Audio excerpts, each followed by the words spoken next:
ரத்தினவாணி சமுதாய வானொலி வழங்கும்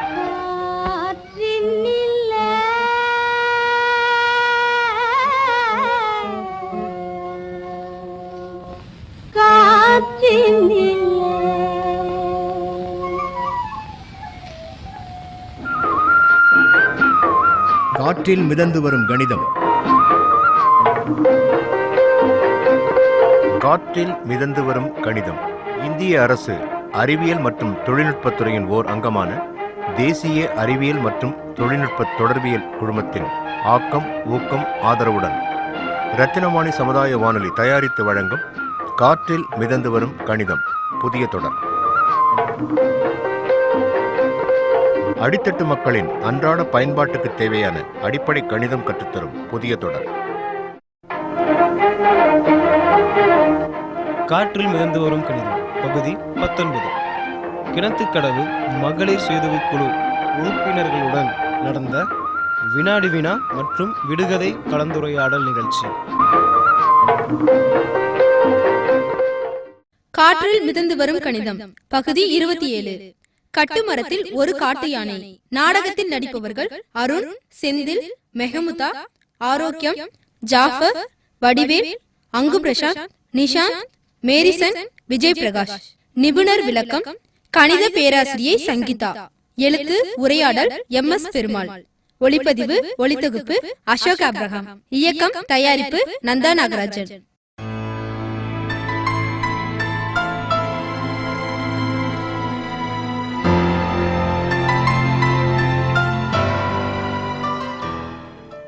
என்ன புலப்படாது, அதே காரு, அதே ரிப்பேரு, அதே டிங்கரிங் ஒர்க்கு. 25 வருஷமா ஒரே பொன்னாட்டி கொஞ்சம் மாதிரி. மெக்கானிக் செட்டுன்னா அப்படி இப்படி தான் இருக்கும். புதுசாக கொஞ்சணும்னா ஷோரூமுக்கு போகணும், இல்லைன்னா ஃபேக்ட்ரியில் வேலை பார்க்கணும். இந்தா டீயை பிடி, இது ஃப்ரெஷ் டீ. தம்பி வாங்கம்மா. வணக்கம். நல்லா இருக்கீங்களா செல்லப்பா? உங்கள் புண்ணியத்திலையும் உங்கள் வீட்டு ஐயா புண்ணியத்திலும் நாங்கள் எப்போவுமே நல்லா இருப்போம்மா. உங்கள் முதலாளி இருக்காங்களா? இருக்காரு, வர சொல்லுதுங்களா? இல்லை, நானே போய் பார்த்துக்கிறேன், நீங்கள் வேலையை பாருங்க. அம்மா வாங்கம்மா, ஐயா சவுந்தரம்மா வந்திருக்காங்க. வா சவுந்தரம், என்ன திடீர்னு நம்ம செட்டு பக்கம்? உங்களை பார்க்க தான் வந்திருக்கேன். சொல்லுமா, ஈஸ்வரன் ரொம்ப நெருக்கடி கொடுக்குறாரா? அவர் கொடுக்குற தொல்லை பழைய கதை. இப்போ அவர் மகளும் சேர்ந்து இம்சை பண்ண ஆரம்பிச்சிட்டாலே. தீபா பேசுனது நடந்துக்கிட்டது எதுவுமே நல்லா இல்லை, தப்பு தான். அவளை பெத்தனை தவிர பெருமைப்பட்டுக்கிற மாதிரி வளர்க்க தவறிட்டேன் ஐயா, என்னை மன்னிச்சிருங்க. உன்னை எனக்கு தெரியும் சவுந்தரம், ஈஸ்வரனை சார்ந்திருக்கா தீபா. அதுக்கு நீ வருத்தப்பட்டு மன்னிப்பு கேட்கணுமா? விடுமா, எத்தனையோ காயத்துல இதுவும் ஒண்ணு. நீ இதுக்காகவே எடுத்து கட்டிட்டு வந்த? பிரார்த்தனை பண்ணணும்னா இருந்த இடத்துல இருந்தே பண்ணிக்கலாம். பிரயாச்சித்தம் பண்ணணும்னா பாதிக்கப்பட்டவங்களை தேடி வர்றது தானே முறை. உங்ககிட்ட மட்டும் இல்லை, புதுசா மெக்கானிக் வந்திருக்கிறாராமே, அவரையும் பார்த்து மன்னிப்பு கேட்கணும், அதான் வந்தேன். மேனேஜர் சார், வண்டி பர்ஃபெக்ட் கண்டிஷன்ல இருக்கு. நேற்று வந்து அலப்பறை பண்ணிட்டு போச்சுல்ல, அந்த பொண்ணு பேர் என்ன? தீபா. அந்த பொண்ணை ஃபோன் பண்ணி வர சொல்லி வண்டி எடுத்துட்டு போக சொல்லுங்க. சத்தம் போட்டு பேசாத ராஜு, அந்த பொண்ணோட அம்மா வந்திருக்காங்க. ஏன், பொண்ணுக்காக வக்காலத்து வாங்கிட்டு வந்திருக்காங்களாமா? வரட்டுமே. அவங்க பொண்ணை வளர்த்துருக்க லட்சணத்துக்கு நாக்க புடுங்குற மாதிரி 4 வார்த்தை கேட்டுட்டு அப்புறம் சாவியை கொடுத்து அனுப்புறேன். எங்க இருக்காங்க அவங்க? இந்த பையன் தான் சவுந்தரம். அம்மா நீங்களா? நல்லா இருக்கீங்களா தம்பி? அப்புறம் அன்னைக்கு எப்படி வந்து சேர்ந்தீங்க? அது ஒரு பெரிய கதைங்க. தம்பியை ஏற்கனவே தெரியுமா சவுந்தரம்? இருந்த ஒரு சீட்டையும் எனக்காக விட்டு கொடுத்துட்டு இறங்கி போனாரு மதுரை பஸ் ஸ்டாண்ட்ல. இந்த நல்ல மனுஷனை மறுபடியும் எப்ப பார்க்க போறோமோன்னு நினைச்சேன். ராஜு, நேத்து வந்துட்டு போச்சே தீபா, அவங்க அம்மா சவுந்தரம்மா. தீபாவோட அம்மானு தான் அறிமுகப்படுத்தணுமா ஐயா? தம்பி என்னையும் அடங்காப்பிடாரின்னு நினைச்சிட போறாரு. உங்க மாணவினே அறிமுகப்படுத்துங்க, அதுதான் எப்பவுமே நல்லது. ஓஹோ, ரொம்ப தங்கமானவங்க ராஜு. பெரிய இடம், கோடீஸ்வர குடும்பம். தங்கமானவங்கன்னு ஏன் தங்கத்தோட நிறுத்திட்டீங்க ஐயா? வைரம் வைடூரியன்னு அந்தஸ்துக்கு தகுந்தாப்புல அறிமுகம் அமையணுமே. ஆமா, வைர நெஞ்சில இவங்க வைராக்கியம் வைடூரியத்தை விட ஒஸ்தியானது இவங்க குணம் கோமேதகம். போதுங்க ஐயா, உங்க பொண்ணை நீங்களே புகழ்ந்தா எப்படி? நான் எல்லாருக்கும் பொல்லாதவ. தம்பிக்கு கூட அந்த கோபம் இன்னும் குறையல. கோபம்னு அர்த்தம் இல்லை மேடம், குழப்பம். கோடீஸ்வரம் குடும்பம்னு சொல்றாங்க, ஆனா பஸ்ஸில் தன்னந்தனியாளா பயணம். 10 லட்சம் ரொக்கம் வச்சுருந்தா அவங்க பெரிய இடமான்னு பூக்காரன்ட்ட கேட்டேன். 10 கோடியே வேணான்னு உதறிட்டு வந்தவங்க. அப்போ அவங்க பெரிய இடம் தானேன்னு பூக்காரன் என்கிட்ட கேட்டாரு. எனக்கு அப்போ புரியல. இப்போ புரிஞ்சுக்கிட்டு இல்லை? பணம் குவிஞ்சிருந்தா மட்டும் பெரிய இடம் இல்லை, மக பண்ண தப்புக்கு தேடி வந்து மன்னிப்பு கேட்குறீங்களே, இந்த குணத்தால் இவங்க பெரிய இடம் தானே நம்புகிறேன். சாரி மேடம், உங்கள் அந்தஸ்துக்கு நீங்கள் இறங்கி வந்து எங்கிட்ட மன்னிப்பு கேட்கணுன்னு அவசியம் இல்லை. உங்கள் மகளை வச்சு உங்களையும் மதிப்பு குறைவாக எடை போட்டு எதிரியாக நினச்சி கத்திட்டேன், மன்னிச்சிருங்க. நூலை போல சேலை அமையல, அந்த விசித்திரம் உனக்கு தெரிய நியாயம் இல்லை ராஜு. அதனால தான் உன் கோபத்தை கட்டுப்படுத்திக்க தவறிட்டேன். சாரிம்மா. பரவாயில்லப்பா. ஐயா, அவங்க கார் எடுத்துகிட்டு போய் அவங்க வீட்டில் நிறுத்திட்டு வந்துடுறேன். புறப்படலாமா மேடம்? நான் பஸ்லயே போய்க்கிறேன் தம்பி. நீங்க கார் எடுத்துட்டு சாயந்தரம் வாங்க, பில்லோட வாங்க. அவர் வீட்டில தான் இருப்பாரு. பணத்துக்கு என்ன அவசரம் சௌந்தரம்? எல்லாமே உங்க பணம் தான். இந்த மாசம் என் பிள்ளைங்களுக்கு கொடுத்த சம்பளம் பணம் கூட ஈஸ்வரன் கொடுத்த பணம் தானே. அவர் கொடுத்தது கடனு, நான் தர வேண்டியது சர்வீஸ் சார்ஜ். நீங்க வாங்கிக்கலன்னா என்னை பொறுத்த வரைக்கும் அது எங்களுக்கு கடன் சுமை தான். ரொம்ப தெளிவாக இருக்கீங்களே மேடம். எதிர்பார்ப்புகள் இல்ல, அதனால ஏமாற்றங்களும் இல்ல, அது காரணமா வர குழப்பங்களும் இல்ல. அப்ப எப்பவுமே தெளிவு தானே தம்பி. ஐயா நான் வரேங்கய்யா. வாமா. வணக்கம் மேடம், சாயந்தரம் கார் எடுத்து வந்துடுறேன். வரேன்ப்பா. கார் கம்பெனிக்கார பொண்ணு கார்ல போறது இல்லைன்னு அப்படி ஒரு வைராக்கியம், அவ்வளவு எளிமை. கார் கம்பெனிக்காரர் பொண்ணா? மதுரைன்னு சொன்னார்ல ஐயா, அப்போ அவங்க? ஆமா, சுந்தரம் ஐயங்கார் மக. அடடே, அவங்க குடும்பமா? பெரிய இடம்னா உடனே கும்பிடு போடுற பாத்தியா? பிறந்தது பெரிய இடம்னு கும்பிடுறதுதான் தப்பு. இருக்கிற இடத்த பெரிய கோவிலா ஆக்கியிருக்காங்களே சவுந்தரம்மா, அந்த புண்ணியவதியை நானே கையெடுத்து கும்பிட்டுருப்பேன். வயசு குறுக்கி நிக்குது. என்ன சொல்றீங்க ஐயா? கோயம்புத்தூர்ல இருக்கிற 20 பணக்காரங்கள இவங்களும் ஒண்ணு. பார்த்தா அப்படியா தெரியுது? பட்டு உடுத்துறதில்ல, எப்பவும் கதறு தான், கைத்தறி சேலை தான். கழுத்துல கொத்து கொத்த சங்கிலி கிடையாது, ஒத்த சங்கிலி தான். திருமாங்கல்ய சரடு, கையில ஒவ்வொரு வளைவு சுமங்கலிங்கிற அடையாளத்துக்காக. கார் சவாரி கிடையாது, எங்க போகணும்னாலும் நடந்துதான். சீக்கிரமா போகணும்னா மட்டும்தான் பஸ். இல்லாதவங்க அட்ஜஸ்ட் பண்ணிட்டு போறது சகஜம். இருந்த சொத்துக்களை உதறிட்டு வந்து எளிமையா வாழ்றதுக்கு எவ்வளவு பெரிய பக்குவம் இருக்கணும். ஏகப்பட்ட சொத்துக்கள், எஸ்டேட்டு, இண்டஸ்ட்ரீஸ், காரு, பங்களா, இதெல்லாம் எங்க உதறி இருக்காங்க? மிஸ்ஸஸ் ஈஸ்வரமூர்த்தியா அவரோட ஆஸ்திகளை அனுபவிச்சுக்கிட்டு தானே இருக்காங்க சௌந்தரமா. சொத்து சுகத்தை அனுபவிக்கிறது ஈஸ்வரமூர்த்தி. சவுந்தரம் இன்னும் காந்தி கிராமத்து சேவையாகவே தான் வாழ்ந்துகிட்டு வர்றா. தாலி தர்மத்துக்கு கட்டுப்பட்டு ஈஸ்வரமூர்த்தி விட்டு பிரியாம அந்த பங்களாவிலேயே அடைஞ்சிக்கிட்டு இருக்கா. தகப்பனாருடைய ஆஸ்திகளை அனுபவிக்கலையப்பா. கார் கம்பெனிக்காரர் மக காதலிச்சது ஒரு கார் டிரைவரை.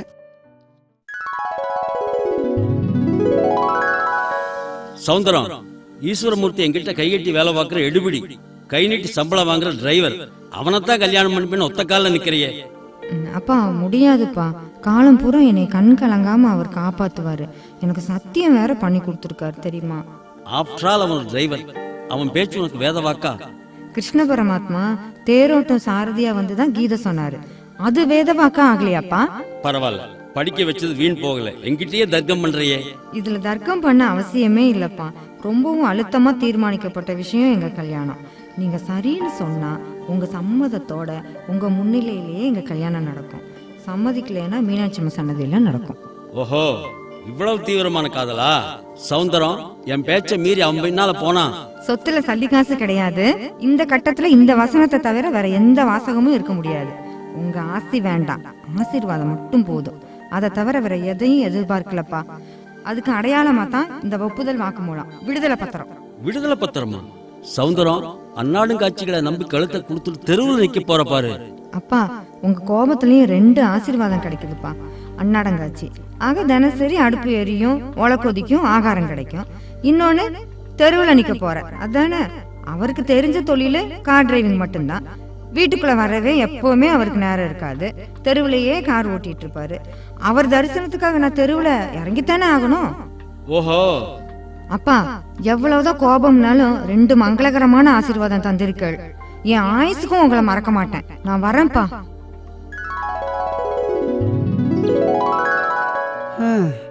சொன்ன மாதிரியே சவுந்தரம் இன்னைக்கு வரைக்கும் பெத்தவரை மறக்கல, மரியாதையும் குறையல. அவ்வளவு கூட்டத்துலேயும் அவ்வளவு வேலையிலையும் வருஷத்துக்கு ஒரு நாள் மதுரைக்கு வந்து அவங்க அப்பா நினைவுக்கு அஞ்சலி செலுத்திட்டு தான் போகிறாங்களாமே. அவங்க அருமை நமக்கு தெரியுது. ஆனா யாரை நம்பி பெத்தவரை பிரிஞ்சு வந்தாங்களோ அந்த மனுஷனுக்கு இவங்க அருமை பெருமையெல்லாம் தெரியலையப்பா. அடிமை சிரிக்க மாதிரி தானே நடத்துறான் அந்த ஈஸ்வரமூர்த்தி. புது பணம் அவனை அப்படி ஆட்டி வைக்குது.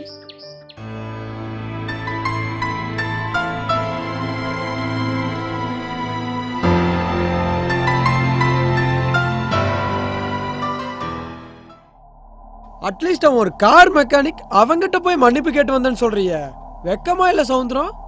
இதுல வெக்கப்பட என்னங்க இருக்கு? காயம்பட்டவன் ஒரு மனுஷன், அவன்கிட்ட உங்க பொண்ணு மன்னிப்பு கேட்க மாட்டா. ஏன்னா அவன் நரம்புல ஓடுறது உங்க ரத்தம். அதனால நான் மன்னிப்பு கேட்டுட்டு வந்தேன். இதுல அந்தஸ்து எங்க குறுக்க நிக்குது?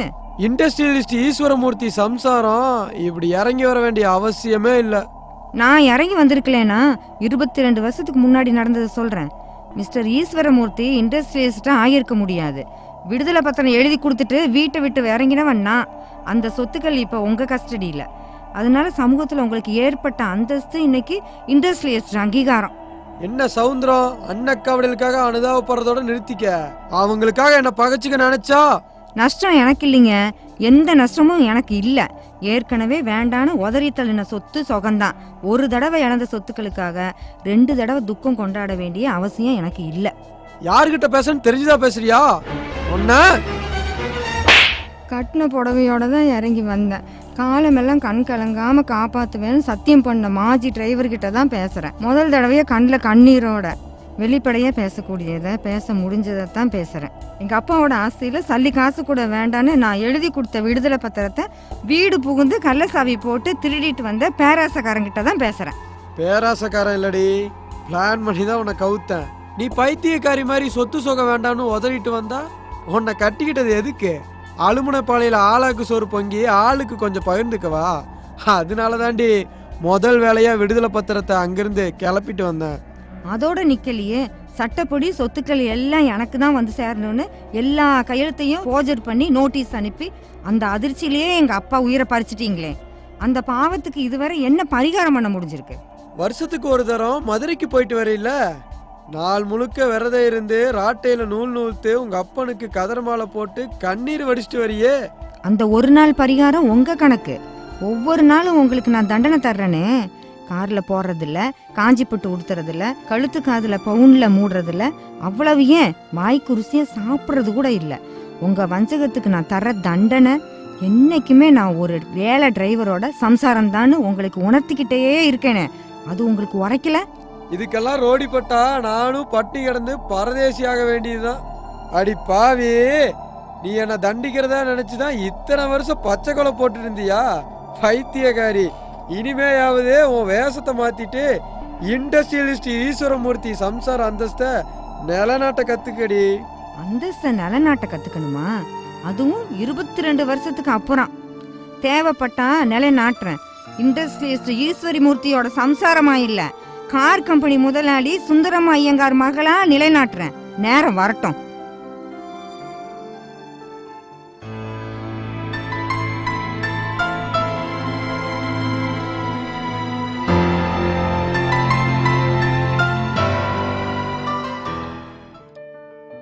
என்னடா பொழுது விடிஞ்சு இவ்வளோ நேரம் ஆச்சு, இன்னும் அங்கேயும் நின்று சோம்பு முடிச்சிட்டு இருக்கீங்க? மலான்னு வேலையை ஆரம்பிங்கடா. மாசானம் சீட்டை களைச்சு போடு. ராசப்பா, ஆடு புள்ளி ஆட்டம் கட்டை வரைஞ்சி வச்ச பழக எடுத்துட்டு வா. எங்க சீனி பையன் இன்னைக்கு காணோம், டீ இன்னும் வரலையே. அண்ணே, ஆடு புள்ளி ஆட்ட பழகைய புது பையன் ஒளிச்சு வச்சுட்டானே. ஒளிச்சு வைக்கல, முறிச்சு போட்டுட்டேன். ஏன்டா பழகை முறிச்ச? இனிமே விளையாடுன கைய முறிப்பேன். முறிடா பார்க்கலாம். செல்லப்பா, தம்பித்துறை, வஜ்ரவேலு, மாசானம். ஏன்டா மேனேஜர் கூறான்? ஏன்பா ராஜு, இன்னும் படிக்கணுங்கிறியா? இனிமே தான் படிக்க வேண்டியது நிறைய இருக்கு. நீங்க அட்டண்டன்ஸ் எடுங்க மேனேஜர் சார். சந்திரன், பட்டாபி, காத்தமுத்து. பாவம் மேனேஜர், தன்னையும் விளையாட்டுக்கு சேர்த்துக்க சொல்லி ஒவ்வொருத்தரையா கெஞ்சராருப்பா. அப்படியா? சேர்த்துக்கலாங்கிறியா? இவரையா? கணக்கு எழுதுற பழக்கத்தில் 13 சீட்டையும் கையில் வச்சுக்கிட்டு 10, 7, 6ன்னு சேர்த்து கூட்டிக்கிட்டு நிற்பாரு. சாம்பான், மதியழகன், பாரு ராஜு, ஒரு போய் எழுந்துச்சு வரானா? அத்தனை பேருக்கும் ஆப்சன்ட் போடுங்க. ஆப்சன்ட் போடுவியா? அப்போ நல்லா வேலையை பார்த்து நல்லா மார்க் போட்டு ப்ரைஸ் கொடுப்பிய தம்பி. போடவும் வேலையை பார்த்துட்டு. இதுவும் என் வேலை தானே. நாளையிலேருந்து கார்டு பஞ்ச் பண்ணிட்டு தான் கரேஜுக்குள்ளே வரணும். 10 நிமிஷம் லேட்டாக வந்தால் கூட 10 நாள் சம்பளம் கட்டு. வாயா சூப்பர்வைசரு, இங்க என்ன பெரிய ஃபேக்டரி இருக்குதுன்னு நினைப்பா? நாளைக்கே பெரிய ஃபேக்டரியாக மாறுங்கிற நம்பிக்கை எனக்கு இருக்குண்ணே. ஆனால் அந்த ஃபேக்ட்ரியில் நீங்கள் இருப்பீங்களான்னு தான் எனக்கு சந்தேகம். நாளைக்கே பெரிய ஃபேக்ட்ரியாக மாறுங்கிற நம்பிக்கை எனக்கு இருக்குண்ணே. ஆனால் அந்த ஃபேக்ட்ரியில் நீங்கள் இருப்பீங்களான்னு தான் எனக்கு சந்தேகம். Good morning sir. Good morning, good morning. இதை பாரு சீனி, நாளையிலேருந்து நினச்ச நேரத்துலலாம் டீ எடுத்துகிட்டு வரக்கூடாது. காலையில் 7 மணி 11 மணி, சாயந்தரம் 3 மணி 6 மணி, இப்படி 4 வேளை பெரிய கேனில் 50 டீ எடுத்துகிட்டு வரேன். 10 நிமிஷத்தில் டீ சப்ளை பண்ணிட்டு இடத்த காலி பண்ணுறேன். இவங்களுக்கு வேலை தவறாமல் டீ சப்ளை பண்ணணுமா? இவங்க பிச்சைக்காரிக்கே கடன் சொல்கிறவங்க. பணம் வசூல் பண்ணவே 10 தடவை நடக்கணும். எழுதி வச்ச கணக்கையே ஒத்துக்க மாட்டாங்க. இனிமே அந்த பிரச்சனை வராது சீனி. 4 வேளை 50 கப் டீ அன்னன்னைக்கு சாயந்தரம் மேனேஜர் சார் பணம் கொடுத்துருவாரு. கம்பெனி செலவில் டீயா? முதலாளி காக்கா பிடிக்கிற பத்தியா? காக்கா பிடிக்கல, நேரத்தை மிச்சம் பிடிக்கிறேன். சட்டு புட்டுன்னு டீயை குடிச்சிட்டு அவங்கவுங்க ஒர்க் ஸ்பாட்டுக்கு போங்க. ஏன் சீட்டு கட்ட கிழிக்கிற? டியூட்டி டயத்தில் சீட்டு கட்டுக்கு வேலை இல்லை. இந்த கார் வாரையெல்லாம் வேற இடத்துல வச்சுக்க தம்பி. பஞ்சம் போலைக்கு வந்த பரதேசி. சிலப்பா படிச்ச பிள்ளைய பார்த்து பேசுற பேச்சா அது? பேசட்டு விடுங்க மேனேஜர் சார். அதிகபட்சமாக என்னென்ன சொல்லி திட்டுவாங்கன்னு நானும் தெரிஞ்சு வச்சுக்கிறேன். செல்ல பண்ண நீங்கள் ஆரம்பிங்க. இவர் பெரிய ஆபீசரு, இவர் உத்தரவு போட்ட உடனே நாங்கள் வைய ஆரம்பிக்கணுமோ? ஏலே, ஒரு பயலும் வாய் தரக்கூடாது. ஆமாம் மேனேஜர் சார், இவங்க கோபதாவெல்லாம் இவ்வளோதானே சார்? பச்சை மண்ணுங்க. அங்க என்ன ரகசியம் அண்ணே? அந்த ஆணியை இப்படி தள்ளுங்க. ஆடு புலி ஆட்டத்துக்கு பலகை இல்லைன்னா என்ன, கார் வேனட்ல கோடு கிழிச்சு விளையாடலாம். கார்ல ஒரு கோடு விழுந்தா கூட நான் கொலகாரன் ஆயிருவேன். ஜாக்கிரதை. எங்களை வரட்டுறியே, நீ என்ன இந்த காலேஜ் ஓனரா? ஓனருக்கு வாரிசா இல்ல ஓனரோட வப்பாட்டி மகனா? என்னடா சொன்ன? ராஜு, ராடை கீழே போடு, பொறுமையை இழக்காத. பொறுமையா? இந்த நேரத்துலயா? என்னங்கய்யா? ஒரு நாள்ல சரிப்படுத்த நினைச்சா அது உன் தப்பு ராஜு. முதல்ல உன் கோபத்தை கட்டுப்படுத்த கத்துக்கோ. ஐயா, என் அறையில ராட்டன் இருக்கு, 2 செட்டு நூல் ஊத்தி காந்தி படத்துக்கு போடு. உனக்கு இன்னைய டியூட்டி அதுதான். சரிங்கய்யா.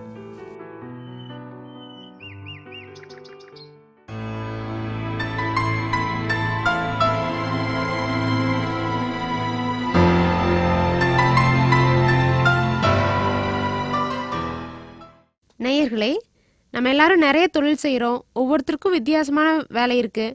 பட் அப்பப்போ நம்ம உடம்புக்கும் சரி மூளைக்கும் சரி கொஞ்சம் ரிலாக்ஸ் கண்டிப்பாக வேணும். இது மாதிரி தொழிலாளிகளோட களைப்பை போக்கணும் அப்படிங்கிற எண்ணத்தில் ஒரு சில கம்பெனிலையும் தொழிற்சாலைகள்லையும் உணவு இடைவேளை போக 4 வேளையாக டீ பிரேக் தராங்க. அதாவது பார்த்திங்கன்னா காலையில் ஒரு 7 மணிக்கு, அது போக மதியானம் பார்த்திங்கன்னா ஒரு 11 மணிக்கு, அதுக்கப்புறம் உணவு இடைவேளைக்கு அப்புறம் ஒரு 3 மணிக்கு, அதுக்கப்புறம் சாயந்தரம் ஒரு 6 மணிக்கு, இப்படின்னு ஒரு நாளைக்கு ஒரு 4 தடவைன்னு இயந்திரம் மாதிரி வேலை செய்கிற ஒரு தொழிலாளர்களுக்கு ஒரு சின்ன ரிலாக்ஸ் கொடுக்குறாங்க. அதாவது ஒரு டீ ரேட் பார்த்திங்கன்னா குறைஞ்சது ஒரு 6 ரூபாயிலேருந்து ஒரு 8 ரூபா வரும். ஒரு தொழிற்சாலையில் குறைஞ்சது ஒரு 50 தொழிலாளிகள் வேலை செய்கிறாங்கன்னு வச்சுக்கலாம், சரிங்களா? காலையில் ஒரு 7 மணிக்கு பார்த்திங்கன்னா 50 டீ ஆர்டர் பண்ணால் கூட ஒரு டீ 8 ரூபாயின்னு போட்டால் 50 பெருக்கல் 8 ஒரு 400 ரூபா வரும். அது கூட ஒரு 11 மணிக்கு பார்த்தீங்கன்னா டீ கூட கண்டிப்பாக ஒரு ஸ்நாக்ஸ் கொடுக்கணும். அதாவது பிஸ்கட், வடை அது மாதிரி கொடுக்கலாம். அதாவது 11 மணிக்கு ஒரு 50 டீன்னு போட்டால் கூட 50 டீக்கு 8 ரூபாயின்னு போட்டால் 400 ரூபாய் ஆச்சு. அது போக ஒருத்தருக்கு ஒரு தொழிலாளிக்கு 2 பிஸ்கட்னு சொல்லிட்டு ஒரு 10 பாக்கெட் பிஸ்கட் வாங்குறேன்னு வச்சுக்கலாங்களா. ஒரு 10 பாக்கெட் பிஸ்கட் வாங்குறனா கூட ஒரு பாக்கெட் பார்த்தீங்கன்னா 10 ரூபா வரும். 10 பாக்கெட்டுக்கு ஒரு 100 ரூபாய் வரும். அதுக்கப்புறம் பார்த்திங்கன்னா ஒரு உணவு இடைவேளைக்கு அப்புறம் ஒரு 3 மணிக்கு ஒரு காஃபி, ஒரு 50 பேர்த்துக்கு ஒரு காஃபி கொடுக்கலாம். ஒரு காஃபியோட ரேட் பார்த்திங்கன்னா ஒரு 10 ரூபா வரும். ஸோ 50 காஃபிக்கு பார்த்திங்கன்னா 50 பெருக்கல் 10 ஒரு 500 ரூபா வரும். அதுக்கப்புறம் ஒரு 6 மணிக்கு பார்த்திங்கன்னா ஒரு டீ கூட ஒரு வடையோ சமோசாவோ பஜ்ஜி இது மாதிரி ஏதாவது கொடுக்கலாம். அதாவது 6 மணிக்கு பார்த்திங்கன்னா டீ மட்டும் எவ்வளோ செலவாச்சுங்க, 50 பெருக்கல் 8 ஒரு 400 ரூபா. அது கூட வடை பார்த்திங்கன்னா ஒரு வடையோட ரேட் பார்த்திங்கன்னா ஒரு 5 ரூபா வரும். ஸோ 50 பேர்த்துக்கு எவ்வளோ ஆச்சுங்க, 50 பெருக்கல் 5 ஒரு 250 ரூபா. இப்போ ஒரு நாளைக்கு ஆகிற செலவு மட்டும் பார்த்திங்கன்னா காலையில் ஒரு 7 மணிக்கு ஒரு 400 ரூபா, அது போக ஒரு 11 மணிக்கு பார்த்திங்கன்னா ஒரு 400 டீக்கு மட்டும், அது கூட ஒரு பிஸ்கட்டுக்கு ஒரு 100 ரூபா, அதுக்கப்புறம் ஒரு 3 மணிக்கு பார்த்திங்கன்னா ஒரு 500 ரூபா டீக்கு, அப்புறம் ஒரு 6 மணிக்கு பார்த்திங்கன்னா ஒரு 400 வந்து டீக்கு, அது போக வடைக்கு பார்த்திங்கன்னா ஒரு 250 ரூபா. ஒரு நாளைக்கு பார்த்திங்கன்னா 2000 ரூபாயிலிருந்து 2050 ரூபா வரைக்கும் நமக்கு குறைஞ்சது செலவாகும். இது பார்த்திங்கன்னா ஒரு நாளைக்கு 2250ன்னு போட்டால் கூட மாதத்தில் ஞாயிற்றுக்கிழமை போக 26 நாள் எவ்வளோ செலவாகும் அப்படின்னு பார்த்தீங்கன்னா ஒரு நாளைக்கு 250 ரூபா போட்டிங்கன்னா 26 நாளுக்கு எவ்வளோங்க வரும், 2050 பெருக்கல் 26 எவ்வளோங்க ஆச்சு, 53,300 ரூபா வந்துருச்சு. சப்போஸ் முன்பணமாக ஒரு தொழிற்சாலையிலேருந்து ஒரு 1000 ரூபாய் நம்ம பேக்கரிக்கு கொடுத்துருந்தா கூட மாத கடைசியில் பார்த்திங்கன்னா ஒரு 52,300 ரூபாய் தர வேண்டியது இருக்கும். எனவே நேயர்களே, தொழிற்சாலைக்கு வர மாத லாபத்தில் ஒரு மிகச்சிறிய பகுதியாக தான் தொழிலாளிகளுக்காக நம்ம செலவு பண்ணுறோம். பட் ஒவ்வொரு கம்பெனியில் பார்த்திங்கன்னா இது மாதிரி மாதம் வர செலவு தொகை வந்து தொழிலாளர்களோட சம்பளத்துலேருந்து பிடிச்சிக்கிறாங்க. எனவே நேயர்களே, இந்த செலவு பார்த்திங்கன்னா தொழிலாளர்களோட களைப்பை கொஞ்சம் போக்கும், பட் கம்பெனியோட லாபத்தை ரொம்பவே அதிகரிக்கும். நன்றி.